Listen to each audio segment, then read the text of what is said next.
guys, kilala nyo ba ang dahon na ito? Ito guys yung dahon ng kakuwati, kaya matindi kakao. Ganito din guys ang ginagawa ko. Ako'y may mga gulay na tinuturo ko siya guys at ginagawa kong pataba sa halaman, sa mga sili, kamatis guys. Tigtig naman siya guys. Ilalagyan ko ng tubig para kumatas.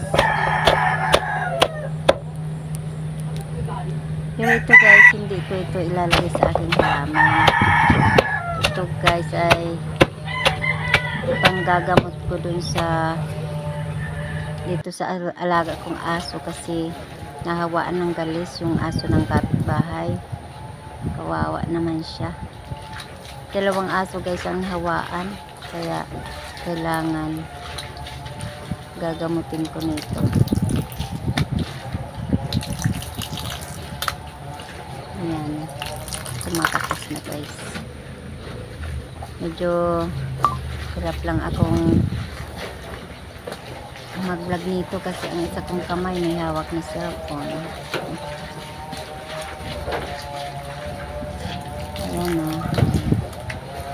Pinapakatas ko siya guys na parang naglalamas ng niyog.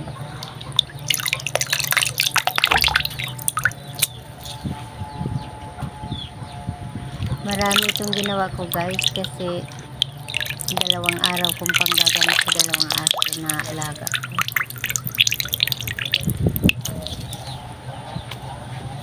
Tapos lalagyan ko siya guys ng gata. Kasi ganun pa nakikita sa lolo namin kung nang ako'y maliit pa. Pag may galis yung aso or baboy namin, ito lang ang kinukuha niya. Binabayo sa kalagyan ng gata bago ipahid dun sa pati-pati ng aso.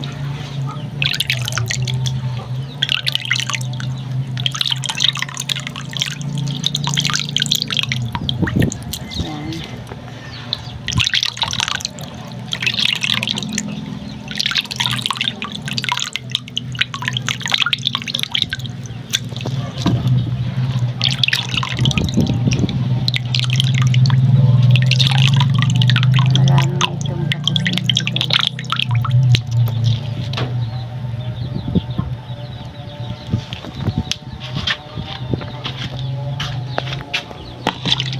Yan, lalagyan ko guys ng gata. Yan.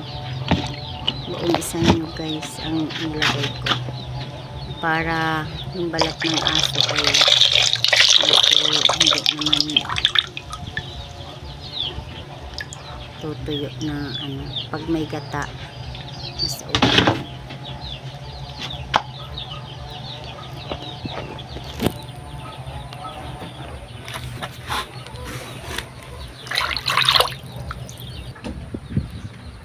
Nasa 1 kilo guys itong ano, nasa 1 kilo itong pinakong dahon. Ito yung alaga ko guys, nakakaawa dahil hindi siya halos pinatutulog pag gabi.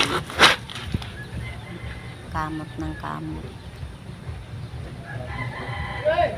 kawawa naman.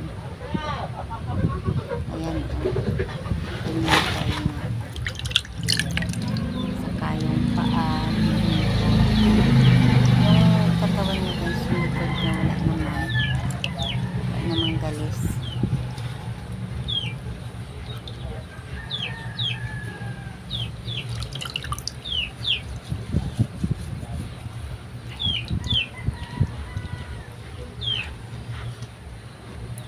Magaling na bantay pa naman ito dito sa amin sa timbangan kasi pag may tao masipag siyang tumahol.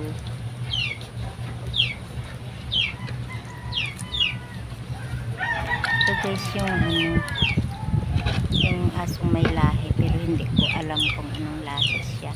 Hindi siya lumalaki guys, maliit lang talaga. Gusto ko alagaan yung asong maliit lang. kahit matanda na parang tuta. Pero ito guys, tuta pa yan. Tingnan mo ang buntot niya, oh. Ang buntot nito guys ay hindi mahaba.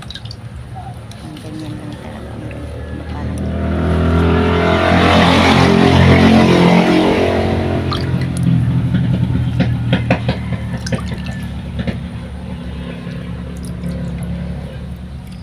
pinaliguan ko muna sila guys. Binilang ko ng sabon sa aso. Sobrang bango ng sabon nila.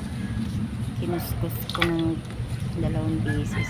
Unang kinukukos, pinabula ko siya ng pinabula. Kuskus, tapos pinanlawan ko. Saka sinabon ko na ulit.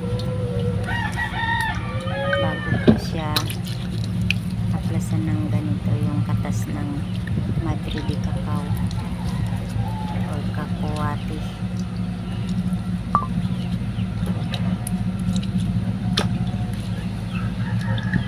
Papagamot naman siya guys, oh. Naman siya pumapalag.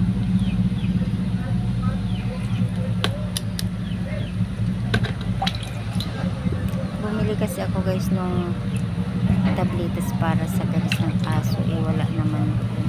Hindi ko alam kung saan mabibilin. Ano ako bumili sa binibilang ko ng mga vitamins ng aking manok sa baboy. Available lang sa kanila yung sabon lang.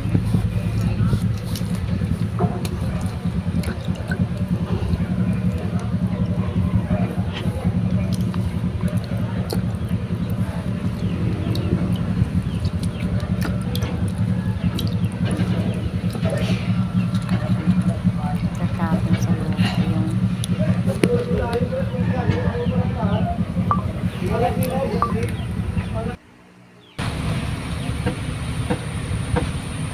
yan pa yung isa, si Beauty. Askal lang yan guys.